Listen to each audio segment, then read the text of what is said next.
अस्सलाम वालेकुम। आपके साथ हाजिर है सना कैसर। आज मैं आपको आलू और हरी प्याज की सब्जी बनाना सिखा रही हूँ। आधा किलो मैंने हरी प्याज ली है और 3 इसमें आलू लिए हैं। 4 से 5 हरी मिर्चें ली हैं। इसी तरह हम सारी प्याज को मैंने काट के रख लिया था। उसमें हरी मिर्चें और आलूओं को भी पील कर काट करके रख लिया था। नमक, पिसी हुई मिर्चें, आधी चाय का चमचा कुटी हुई मिर्चें, हल्दी, लहसुन अदरक का पेस्ट, जीरा और जो मैंने व्हाइट पार्ट काट लिए थे, अलग कर लिए थे, उनको भी मैंने स्लाइस में काट लिया है। टमाटर, दालचीनी, काली मिर्चें, लौंगे, ऑयल लिया है।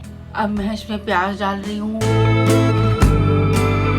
साबित गरम मसाला ऐड कर देंगे और प्याज को गोल्डन ब्राउन होने देंगे। लहसुन अदरक का पेस्ट ऐड कर देंगे। नमक, मिर्चें, हल्दी, टमाटर, ये सब डाल के हम अच्छी तरह मसाले को फ्राई करेंगे। आलू, हरी प्याज और हरी मिर्चें जो हमने काट के रखी हुई थी उसे हम इसमें डाल देंगे।